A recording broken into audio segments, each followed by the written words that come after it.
मेरे प्यारे कलीसिया, आज शाम की सभा में आप सभी का स्वागत करना चाहता हूँ और मैं धन्यवाद देना चाहता हूँ परमेश्वर पिता का, क्योंकि उन्होंने हम सभी को फिर से ये मौका दिया कि हम उसके निकट आए और उसका स्तुति और आराधना करें और उसका जय जयकार करें। और हम सभी को परमेश्वर का धन्यवाद करना बहुत ज़रूरी है। जैसे दाऊद यहाँ पे लिखता है, यहोवा का धन्यवाद करना भला है। हे परम प्रधान, तेरे नाम का भजन गाना, प्रातः काल को तेरी करुणा और प्रति रात तेरी सच्चाई का प्रचार करना। 10 तारे वाले बाजे और सारंगी पर और वीणा पर गंभीर स्वर से गाना भला है, क्योंकि हे यहोवा, तूने मुझको अपने काम से आनंदित किया है और मैं तेरे हाथों के कामों के कारण जय जयकार करूंगा। प्रभु ये वचन पर हम सभी को आशीष प्रदान करें। आइए हम स्तुति और आराधना करने से पहले परमेश्वर के निकट आते हैं और प्रार्थना करते हैं। आइए हम प्रार्थना करते हैं। धन्यवाद देते हैं परमेश्वर, धन्यवाद देते हैं पिता, क्योंकि तू महान है परमेश्वर। तू महान है पिता, क्योंकि तू हमारे साथ कभी नहीं छोड़ता है परमेश्वर। तूने जो वादा किया है हमको कि तू कभी हमको नहीं छोड़ेगा ना त्यागेगा परमेश्वर, और तू अपने वादे को पूरा करता है और हमको बचाता है, हमारे साथ रहता है परमेश्वर। हे पिता, हम तेरे नाम को धन्यवाद देते हैं पिता, क्योंकि तूने हम सभी के जिंदगी में एक नया दिन जोड़ा है परमेश्वर। हे परमेश्वर, ये आज शाम की सभा में हम तेरी उपस्थिति चाहते हैं परमेश्वर। तू आ और तेरी पवित्र आत्मा को भेज परमेश्वर। हे परमेश्वर, जहां कहीं भी कोई भी तेरा स्तुति और आराधना कर रहे हैं परमेश्वर, तो उसके दिल में रहे, बस तेरी उपस्थिति उनको महसूस करने दे परमेश्वर। हे पिता, तू उनके मुखों को खोल परमेश्वर, ताकि वो तेरे नाम को ऊंचे स्वर से ऊंचा उठा सके। छोटी सी दुआ तेरे मीठे और प्यारे नाम से मांगते हैं, सुन और कबूल कर। आमीन।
हैं परमेश्वर, धन्यवाद देते हैं पिता, क्योंकि तूने हम सभी की जिंदगी में एक नया दिन जोड़ा है परमेश्वर। और इस रविवार के लिए हम तेरे नाम को धन्यवाद देते हैं पिता, धन्यवाद देते हैं परमेश्वर।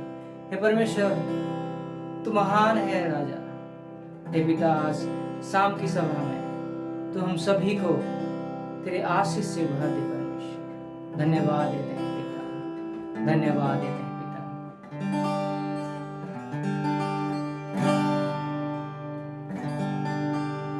Thank you Jesus, thank you Jesus.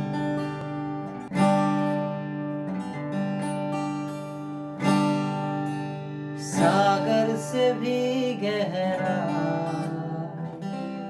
पर्वत से भी ऊंचा, तारों से भी ज्यादा प्यार है तेरा।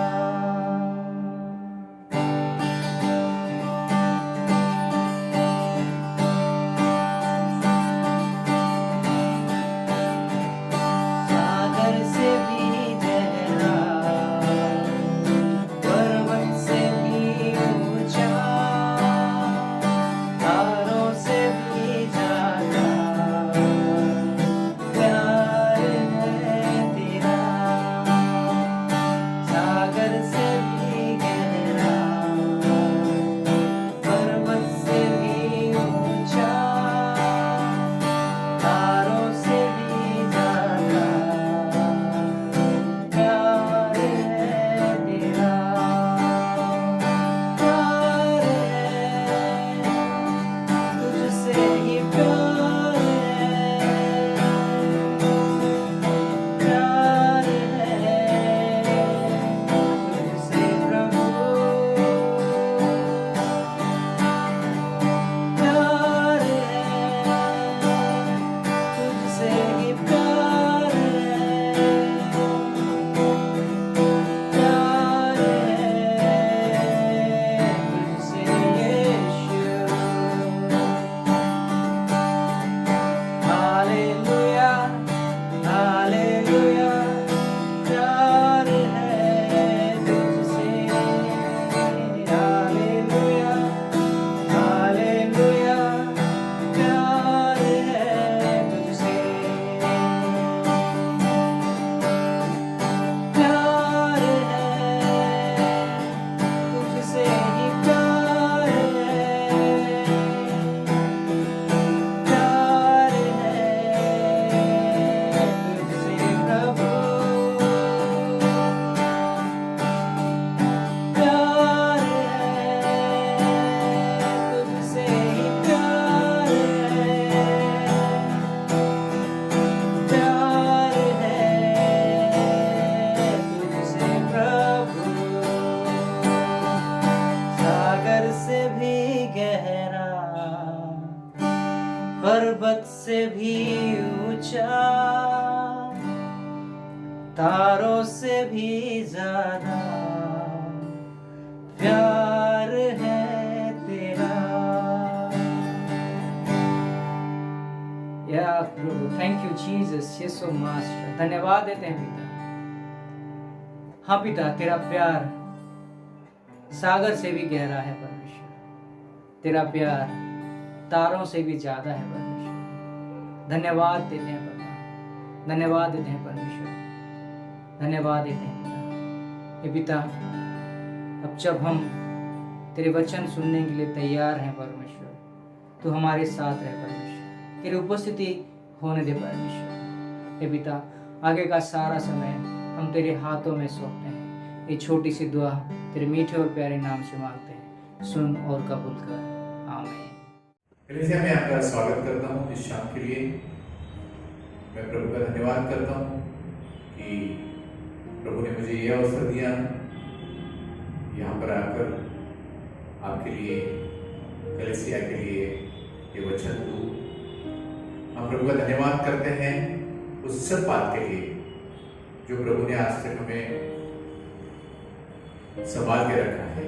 आप प्रभु का धन्यवाद करते हैं उस सब आशीष के लिए जो उसने हमारे ऊपर में उंडेली है।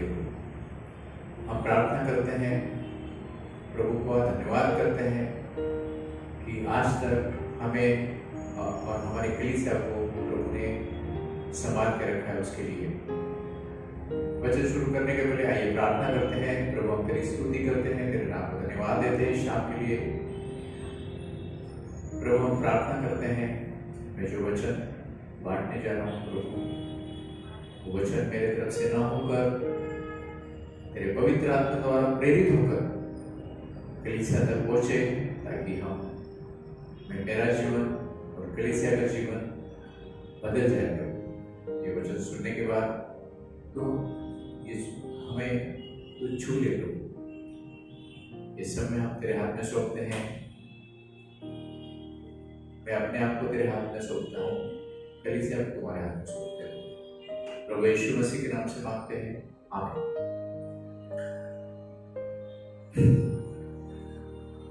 कलीसिया आज का जो वचन है वो हमने उत्पत्ति की किताब 28वें वचन से लिया है, जहां पर ये टाइटल है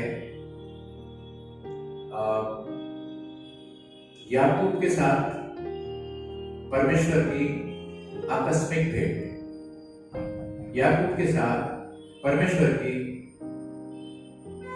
आकस्मिक मुलाकात।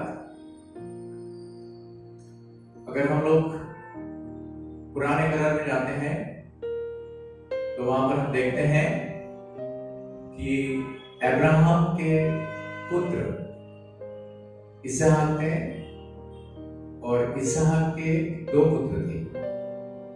जो बड़ा उनका नाम एसाव था और छोटा उनका नाम याकूब था।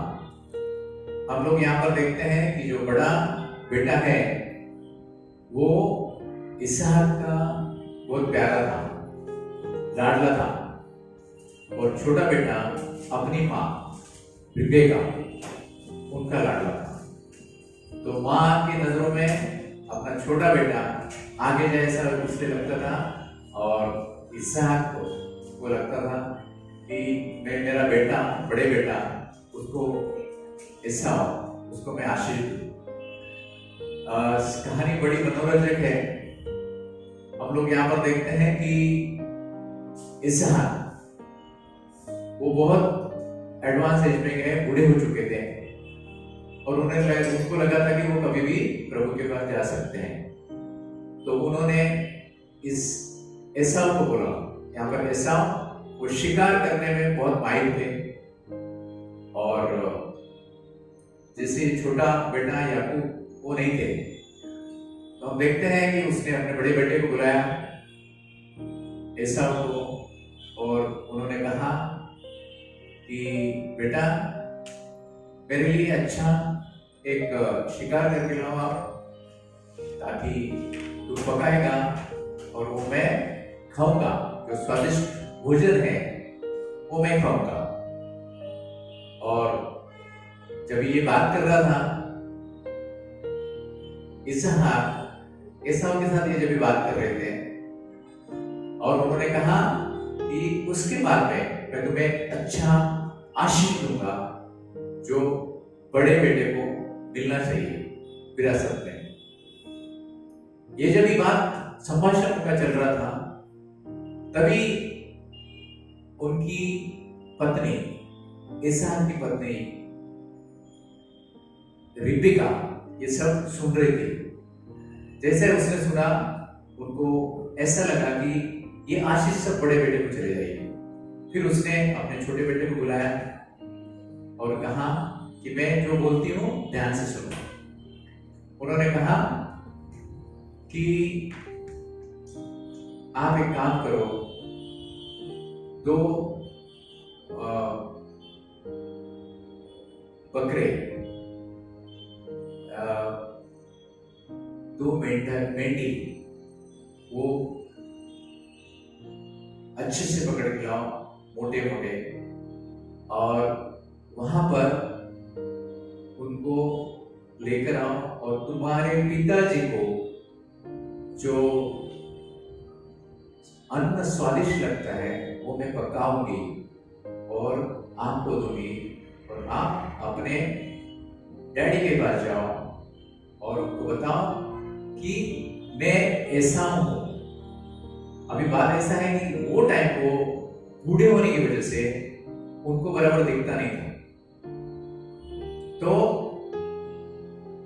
याकूब कहता है अपने माँ को, वो बताता है कि मम्मी ये कैसे पॉसिबल है, ये शक्य नहीं है, क्योंकि मेरा बड़ा भाई है ऐसा, उसके हाथ में बहुत सारे बाल है। तो डैडी जब भी देखेंगे मैं मुझे तो पता करेंगे कि वाह ये तो नहीं है ना, और मेरे हाथ तो एकदम चिकने हैं, तो मुझे पहचान जाएंगे। तो उसने बताया तू उसकी चिंता मत कर, जाके पहले बछड़े लेके आओ। ये जाता है और 2 मेंढी लेके आता है अच्छी तैयार, और उनको पकाता है कि भोजन करते हैं, बनाते हैं, और रिबेका उसको देती है कि जाके डैडी को बताना कि मैं ऐसा हूं और ये खाना खाइए और मुझे आशीष दीजिए। तो और वो क्या करती है कि एक मेंढी का जो चमड़ा है जिसमें बाल रहते हैं उसके हाथों को लपेट देती है, ऐसा हो के अच्छे अच्छे कपड़े पहनाती है और बोलती जा डैडी को जाकर देकर आ। वो जाकर दे देता है और बोलता है कि डैडी मैं आया। तो ऐसा बताता है तू इतने जल्दी कैसे आया शिकार करके? तो बोलते कौन है तू? तो मैं बोलते मैं ऐसा हूं। तो तू इतने जल्दी कैसे आया? तो बोलते हो शिकार मिल गया और मैं आया। पर बोलते तू तेरा आवाज तो याकूब के जैसा है। बोलते नहीं मैं ऐसा हूं। तो फिर वो बोलते नजदीक आओ, मैं तुमको देखना चाहता हूँ। फिर वो हाथ लगाता है उनके हाथों को, तो वो तो उनके उसके ऊपर में बाल रहते हैं। तो मेंढी के जो बाल चिपका है उसने, तो उसमें चमड़ा चिपका है, तो उसमें वो हाथ को लगते हैं उनके ऐसा होके। और जो कपड़े थे उसमें से सुगंध आती है, जैसे जंगल में जाते हैं शिकार करते हैं वो सुगंध आती है उनको।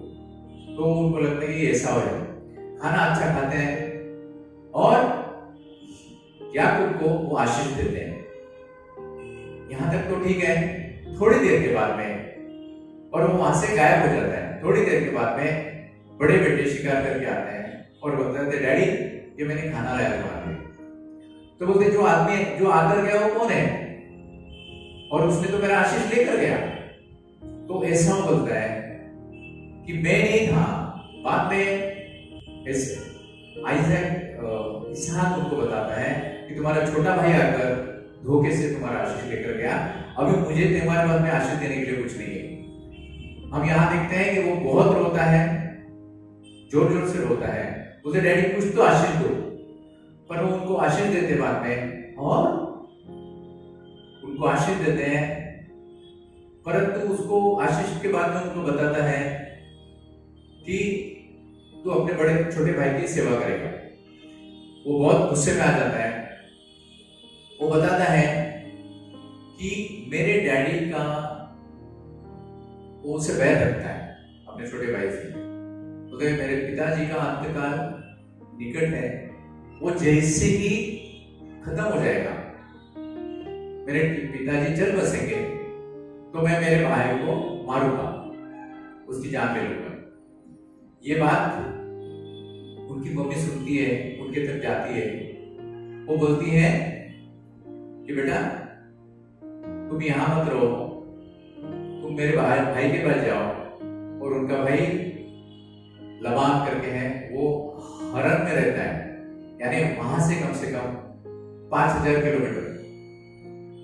5000 किलोमीटर कितना अंतर हो गया ना, बहुत हो गया। वहां तक प्रवास रहता है और उनको विदा कर देती है। आप सोचो, उसको लगता है कि अगर वहां रहेगा तो उसका घात हो जाएगा, उसका मर्डर हो जाएगा, इसलिए वो वहां से भागता है। और जब भी भागता है, कभी बेतुल नाम के एक जगह पे जाता है। ऐसा बताते हैं, शायद घोड़े से गया होगा, कि वो जगह 80 किलोमीटर की, वहां से 80 किलोमीटर थी। और वो एक दिन में वो कुछ कर गया। और वहां पर जाकर देखते हैं तो अंधेरा था और लगा कि गांव तो पूरी बंद हो गया होगा, गांव का गेट दरवाजा, तो मैं यहीं पर सोता हूँ। मैं आपके लिए उत्पत्ति की किताब 20वां अध्याय 10 से 22 तक पढ़ता हूँ। Genesis 28 10 to 22। सो याकूब बर्शेबा से निकलकर हरान की ओर चला और उसने किसी स्थान में पहुंचकर रात वहीं बिताने का विचार किया, क्योंकि सूर्य अस्त हो गया था। सो उसने उस स्थान के पत्थरों में से एक पत्थर ले अपना तकिया बना कर रखा और उसी स्थान में सो गया। तब उसने स्वप्न में देखा कि एक सीढ़ी पृथ्वी पर खड़ी है और उसका सिरा स्वर्ग तक पहुंचा है और परमेश्वर के दूत उस पर चढ़ते उतरते हैं और यहोवा उसके ऊपर खड़ा होकर कहता है कि मैं यहोवा तेरे दादा इब्राहिम का परमेश्वर और इसहाक का भी परमेश्वर हूँ। जिस भूमि पर तू खड़ा है उसे मैं तुझको और तेरे वंश को दूंगा और तेरा वंश भूमि की धूल के तिनकों के समान बहुत होगा और पश्चिम पूर्व उत्तर दक्षिण और चारों ओर फैलता जाएगा और तेरे वंश के द्वारा पृथ्वी के सारे कुल आशीष पाएंगे। और सुन, मैं तेरे संग रहूंगा और जहां कहीं तू जाए वहीं तेरी रक्षा करूंगा और तुझे इस देश में लौटा ले आऊंगा। मैं अपने कहे हुए को जब तक पूरा न कर दूं तब तक तुझको न छोड़ूंगा। तब याकूब जाग उठा और कहने लगा, निश्चय इस स्थान में यहोवा है और मैं इस बात को न जानता था।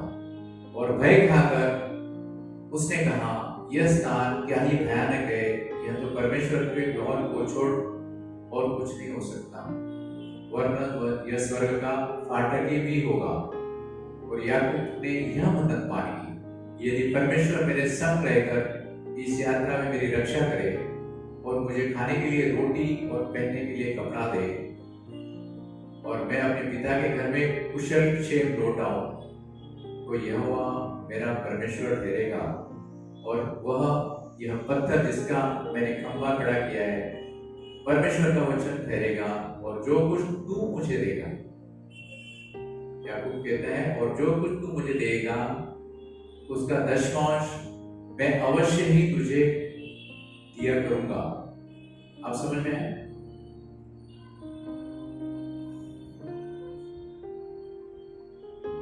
हरन जो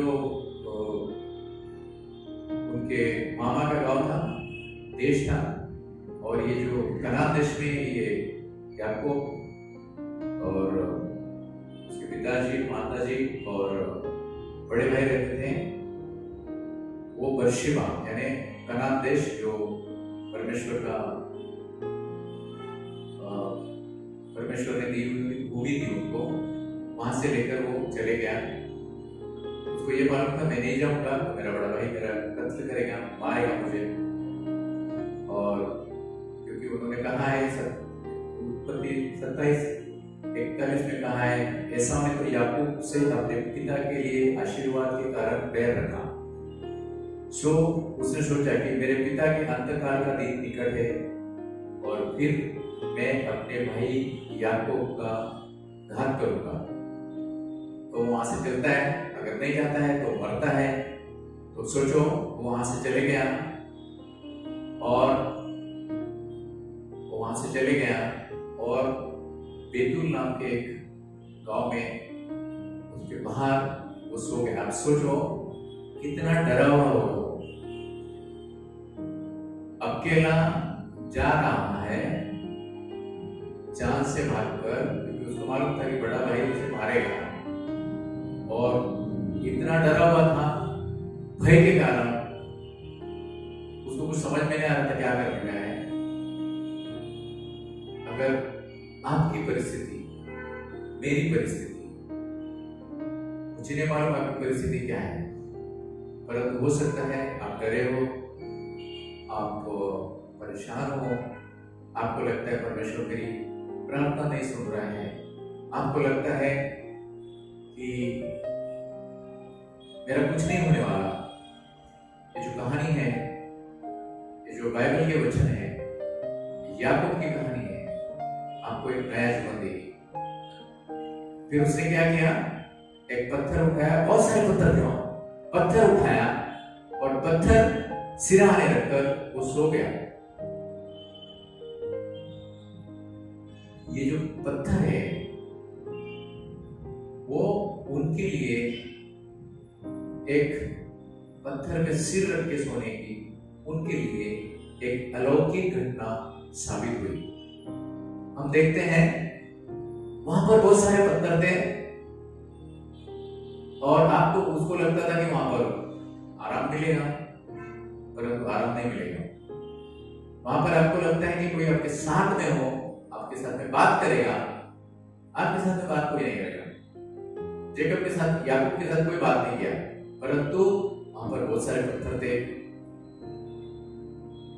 उनको लगा हम उनकी बात अंडरस्टैंड कर सकते, कोई समझ सकते हैं, परंतु मित्र कोई नहीं था, वहां पर बहुत सारे पत्थर थे। मैं आपको बताना चाहता हूं, बुरा वक्त, कठिन समय बहुत बार हमारे लिए चमत्कार साबित हो सकता है अगर हम परमेश्वर को हमारा उद्धारकर्ता, परमेश्वर को हमारा मित्र, अगर परमेश्वर को हमारे संकट में साथ देने वाला समझेंगे तो। परमेश्वर जो टूटे हुए दिल के लोग हैं उनके हमेशा नजदीक रहता है, उनके साथ में नजदीक रहता है, क्योंकि याकूब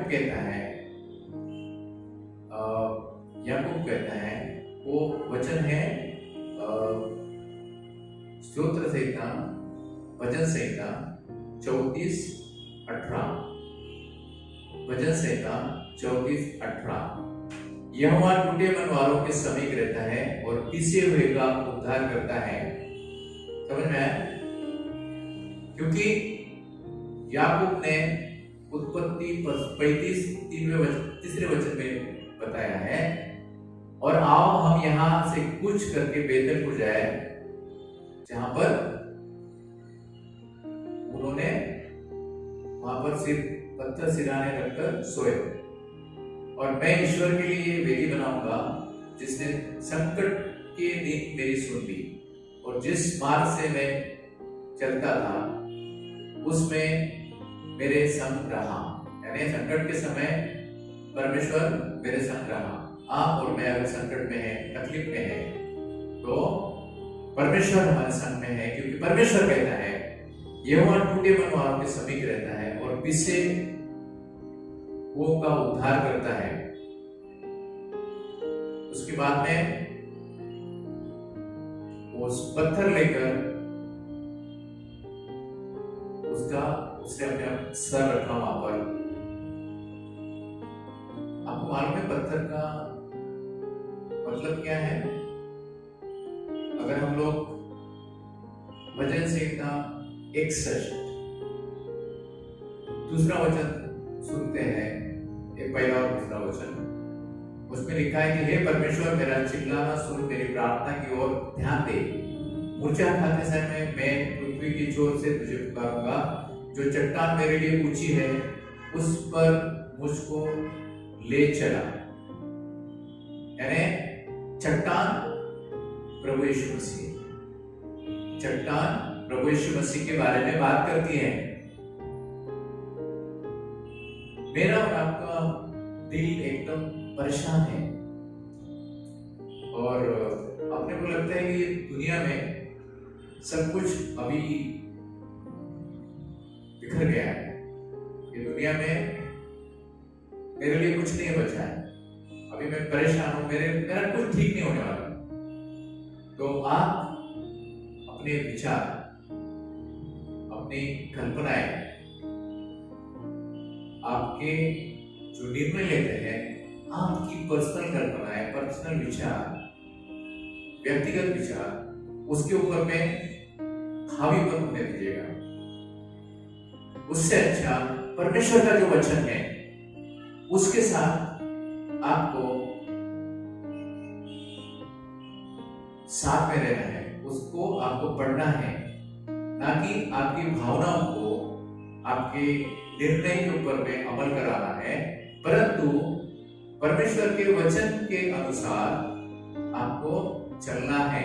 तो आपको परमेश्वर के वचन के अनुसार अगर आप चलते हैं तो आप परमेश्वर के मार्ग पे चलेंगे, परमेश्वर की इच्छा से चलेंगे, और आपके जो परेशानी है, कठिनाई है, उसका मैं और आप सामना कर सकते हैं। आमीन। रोमियो की किताब 12वां अध्याय 2 वचन कहता है, रोमियो की किताब 12वां अध्याय 2 वचन कहता है, और इस संसार के सदृश न बनो, परंतु तुम्हारी बुद्धि के नए हो जाने में तुम्हारा चाल चलन भी बदल सा जाए, जिसमें तुम परमेश्वर की भली और भावती और सिद्ध इच्छा अनुभव से मालूम करते रहो। यानी आप अपने बुद्धि को नए चाल चलन से बदलो, ताकि तुम परमेश्वर की इच्छा और सिद्ध भली भांति इच्छा मालूम कर सकोगे। समझ में? हम देखते हैं उसका जो सपना है, उसके बाद में उन्होंने देखा, हम अपने वचन में देखते हैं कि उनको बाद में सपना आया। देखिए वचन,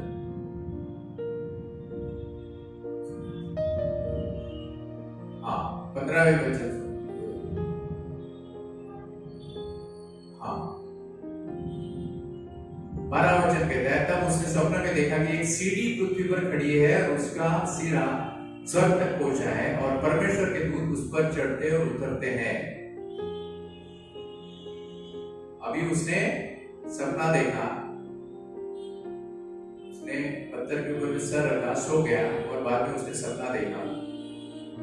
अभी सपना, उसने सपने में देखा कि वहां पर एक सीढ़ी है, स्वर्ग, पृथ्वी से स्वर्ग तक की, और उसने देखा कि ऊपर में परमेश्वर खड़े हैं और दूत वहां से नीचे उतरते हैं, चढ़ते आते हैं। आपको मालूम है सीढ़ी किसको कहा गया है बाइबल में? अगर हम लोग सीढ़ी किसको कहा गया है? परमेश्वर का वचन कहता है, फिर उसने कहा, मैं तुमसे सच सच कहता हूं कि तुम स्वर्ग को खुला हुआ और परमेश्वर के स्वर्गदूतों को ऊपर जाते और मनुष्य के पुत्र के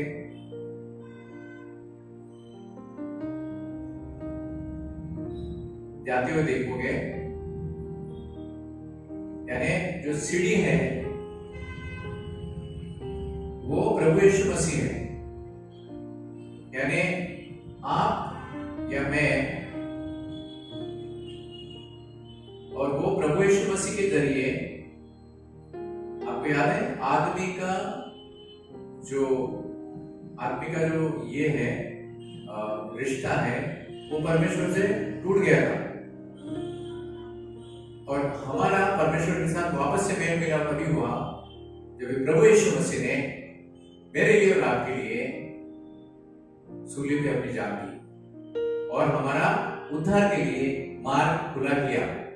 तो हम लोग यहाँ पर देखते हैं कि यूहन्ना की किताब पहला वचन 51वां अध्याय 51वां वचन में कहता है, पहला अध्याय 51वां वचन में कहता है कि मैं तुमसे सच सच कहता हूं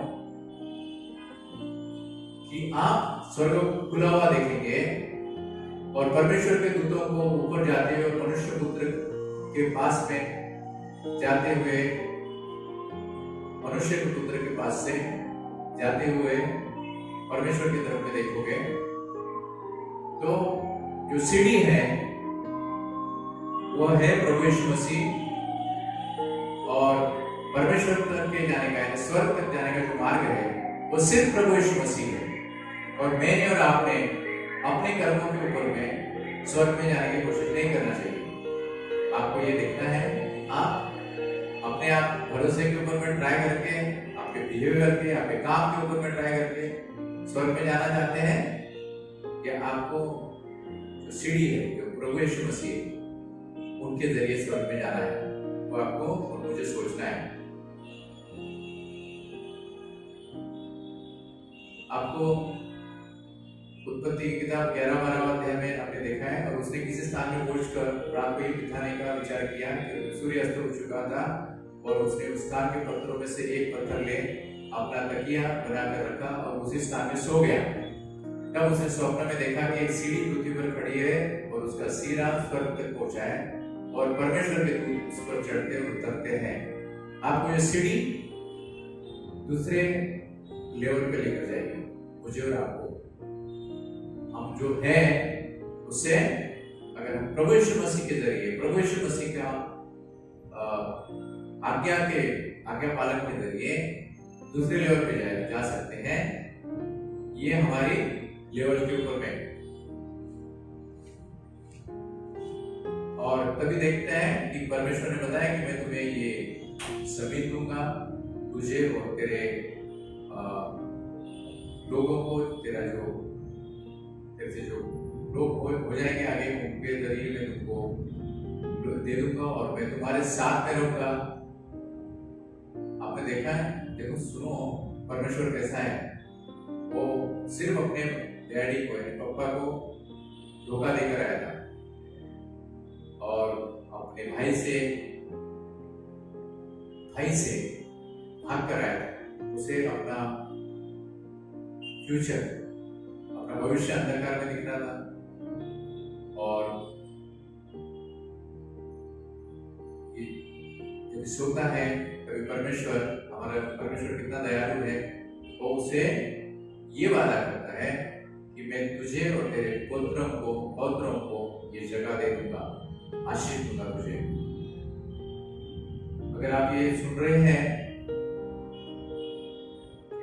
आप देखिए परमेश्वर आपके बारे में, आपके लिए, आपके भविष्य के बारे में हो सकता है ये शुरुआत हो। परमेश्वर के ऊपर भरोसा रखो। आपके बुरे दिन हैं, संकट में हैं, तकलीफ में हैं, उसमें मत जाइए। आप परमेश्वर जानिए कि टूटे दिल वालों के साथ में परमेश्वर रहता है, उनके पास में रहता है। उसके बाद हम देखते हैं कि परमेश्वर याकूब देखता है कि परमेश्वर ऊपर में खड़ा है और देवदूत, स्वर्गदूत नीचे से ऊपर जा रहे हैं। आपको क्या लगता है, परमेश्वर आपकी परिस्थितियों के ऊपर में खड़ा है? आपको लगता है मेरी परिस्थिति खराब है, परमेश्वर आपकी परिस्थिति के ऊपर में खड़ा है। परमेश्वर आपके तकलीफों के ऊपर में खड़ा है, संकटों के ऊपर में खड़ा है, और वो हमारी केयर करता है। परमेश्वर हर जगह पे है, उसकी शक्ति है और उसकी ताकत है, उसकी कोई चीज मैच नहीं कर सकती, कोई चीज नहीं दे सकती। हम बाद में देखते हैं 16वें वचन में, तब याकूब जाग उठा और कहने लगा, निश्चय इस स्थान में यहोवा है और मैं इस बात को न जानता था। आप समझे? यानी वो नींद में से उठा और उसको लगता कि मैं यहाँ पर परमेश्वर है, और मैं समझता था कि यहाँ पर परमेश्वर नहीं है। आप समझ में आया? मेरे और आपके लिए ये वचन नींद से जगाता है। अगर आप सोए हैं, अगर आप कंप्लेन करने में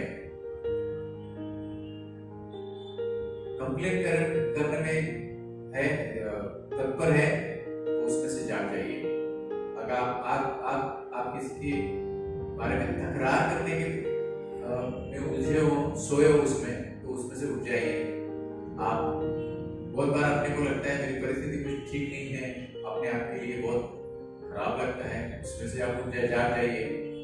आप बहुत बार एक्सक्यूजेस देते हैं, मैं बहुत बार एक्सक्यूज देता हूँ हर चीज में, मेरी परिस्थिति ऐसी है क्योंकि ये ऐसा है, उससे जाग जाइए। और लोगों को दोष देते हैं बहुत बार, उसकी वजह से मेरी परिस्थिति खराब है, ये परिस्थिति की वजह से मेरी परिस्थिति खराब है। परमेश्वर बताता है कि आप उसमें से जाग जाइए, क्योंकि याकूब बोला कि निश्चय ही परमेश्वर यहाँ पर है और मुझे नहीं मालूम था। आपकी तकलीफ में, आपके संकट में, आपके प्रॉब्लम में परमेश्वर आपके साथ में है। हो सकता है बहुत बार आपको और मुझे नहीं मालूम, और वो बोलता है कि मुझे यहाँ पर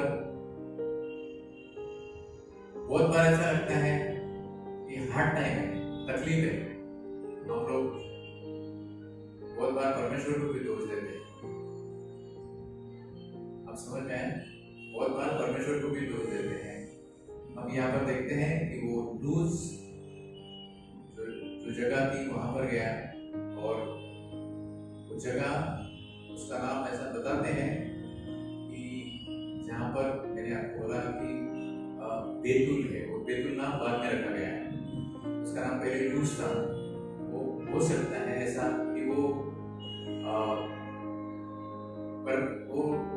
भ्रम पैदा करने वाली जगह थी, परंतु जब भी याकूब का परमेश्वर के साथ में मुलाकात हो गई में, तो उसने डेविएट हो गया, यानी लीक से हट गई, विचलन हो गई वो बात, और वो परमेश्वर की तरफ में मुड़ने लगे। और हमारे लिए यही है कि परमेश्वर अपने आसपास में रहते, बहुत बार अपने को नहीं मालूम रहता है, तो हम परमेश्वर की तरफ मुड़ेंगे या परमेश्वर से दूर जाएंगे, ये हमें सोचना है। तो हम देखते हैं कि वहां पर उन्होंने वहां पर गए उसमें, और वहां पर उन्होंने क्या किया, वो पत्थर है, पत्थर के ऊपर में तेल डाला और उसे उन्होंने पत्थर को एक स्मारक माना वहां पर। और उन्होंने बताया कि क्या कहते थे,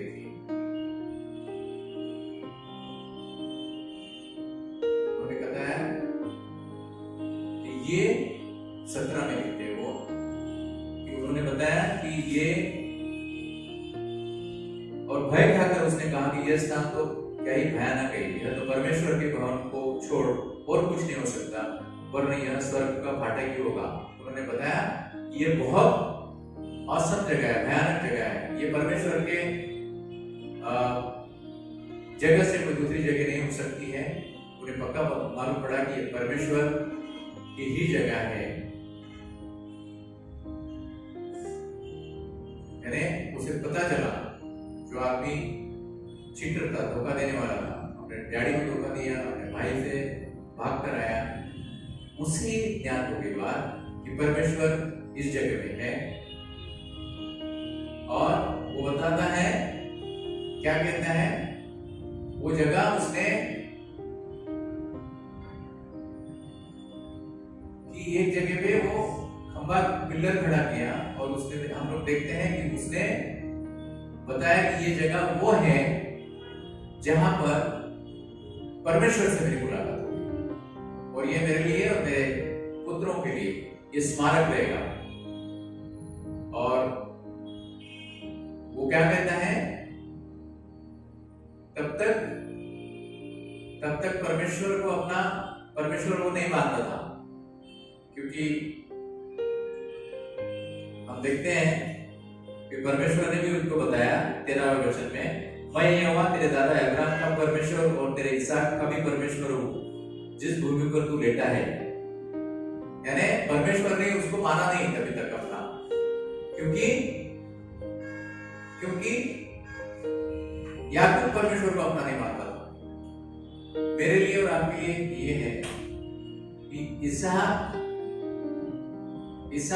ने अपने बच्चों को जो परवरिश की, उससे ये साबित होता है मेरे लिए और आपके लिए कि हम अपने बच्चों को कैसे पढ़ाते हैं, परमेश्वर प्रभु में कैसे पढ़ाते हैं, कुछ बढ़ाते हैं, क्योंकि ये माँ बाप का ही काम है कि अपने बच्चों की प्रभु में परवरिश करें।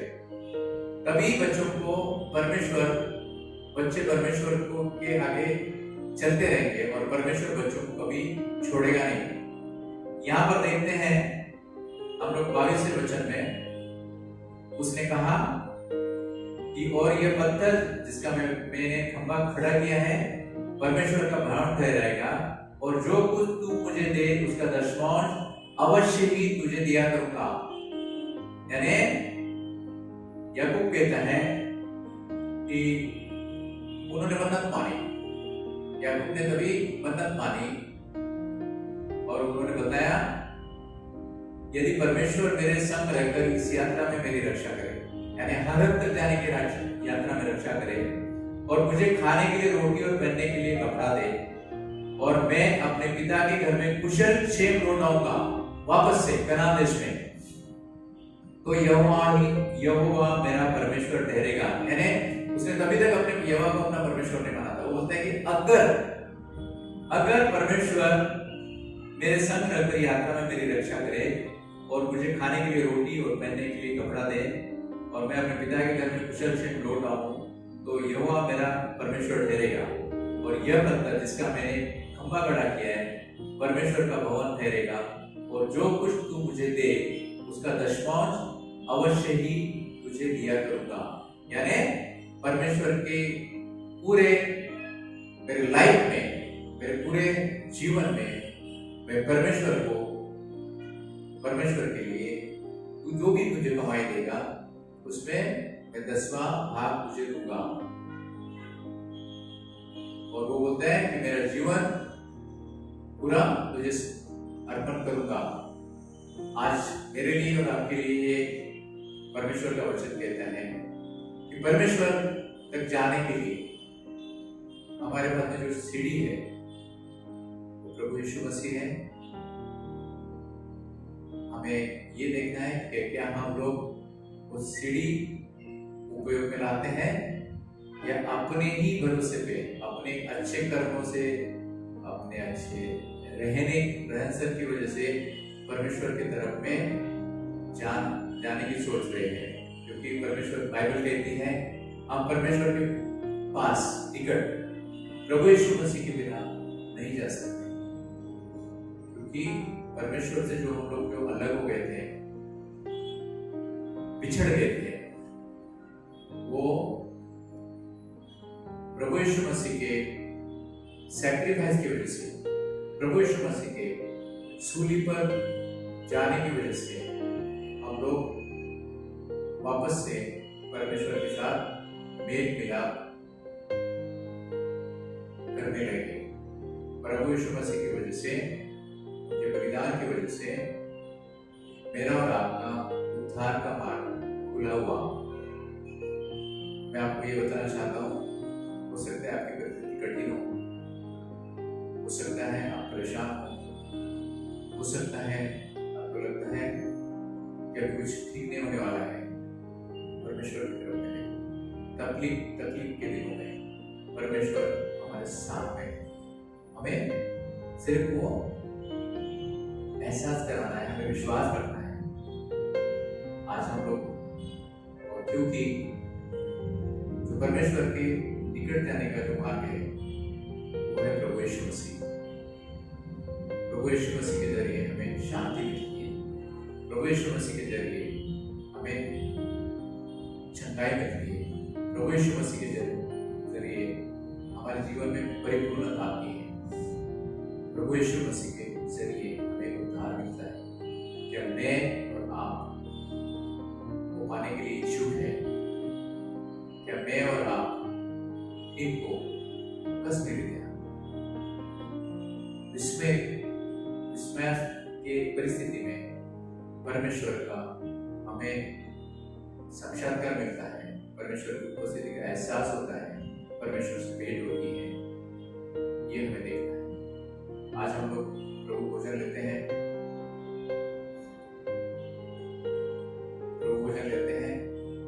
आइए हम परमेश्वर को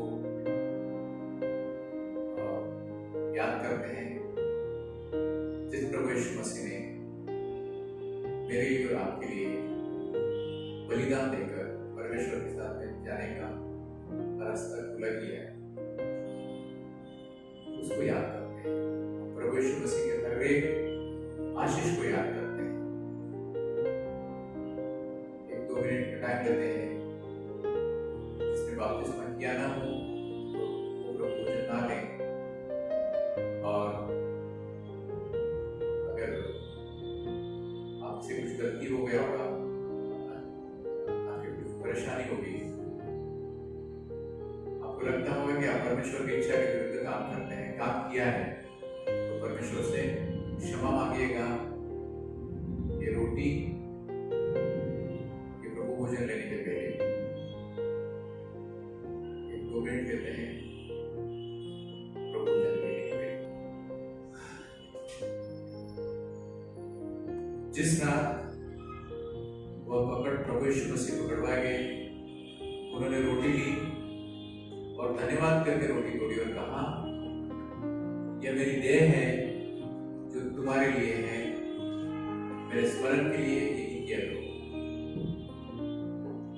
उसी प्रकार उन्होंने कटोरा लिया और कहा, यह कटोरा मेरे लोग में नहीं बचा है, जब कभी पियो तो मेरे स्मरण के लिए यही किया करो।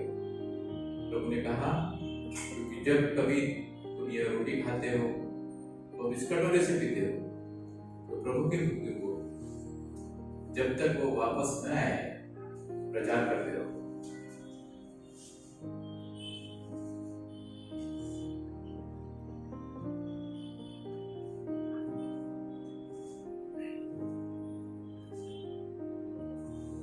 आइए हम प्रार्थना करते हैं। पहले प्रभु हम तेरी स्तुति करते हैं, तेरे नाम को धन्यवाद देते हैं ये वचन के लिए जो तुमने हमें दिया है। प्रभु हम प्रार्थना करते हैं, हो सकता है हमारी परिस्थिति खराब हो सकता है हम संकट में हो सकता है हम परेशान हो, परंतु तेरा वचन कहता है टूटे हुए दिलों दिल के लोगों के पास में रहता है,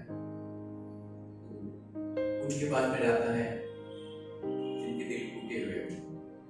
जिस प्रकार प्रभु तूने याकूब को दर्शन दिया, हम प्रार्थना करते हैं तेरा दर्शन हमें मिले। प्रभु हम प्रार्थना करते हैं हम तकलीफों में संकट के समय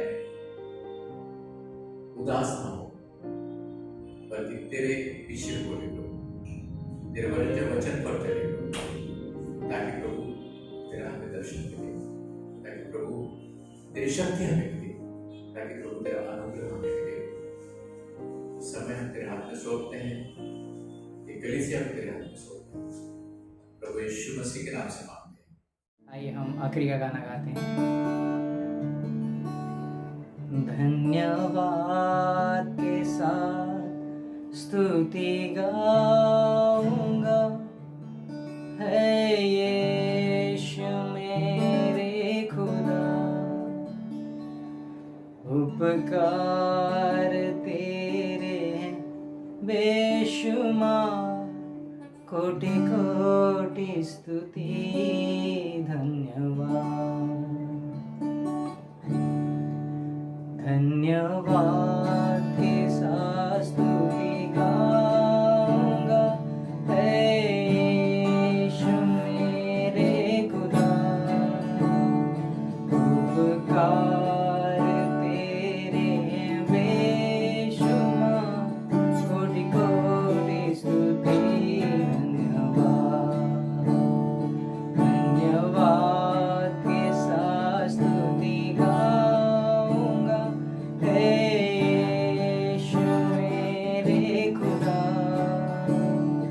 उपकार तेरे बेशुमार, कोटि कोटि स्तुति धन्यवाद।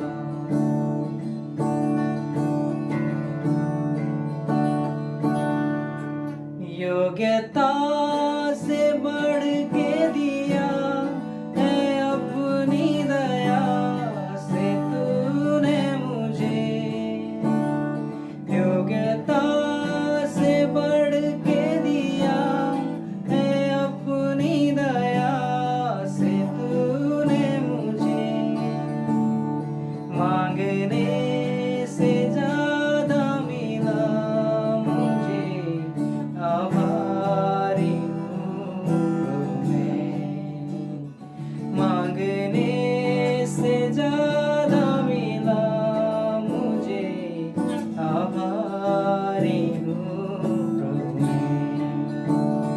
धन्यवाद के साथ स्तुति गाऊंगा, है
प्रभु ऐसा दो वरदान, धन्यवाद के साथ स्तुति गाऊंगा, है यीशु मेरे खुदा। उपकार तेरे बेशुमार, कोटि कोटि स्तुति धन्यवाद, कोटि कोटि स्तुति धन्यवाद, कोटि कोटि स्तुति धन्यवाद। धन्यवाद, धन्यवाद। और मैं प्रार्थना करता हूँ हमारे परमेश्वर पिता का प्रेम, हमारे प्रभु यीशु मसीह, उनका अनुग्रह और उनकी शांति और पवित्र आत्मा की सुसंगता आप सब लोगों पर सदा सर्वदा बनी रहे और परमेश्वर के लोग बोलेंगे आमीन।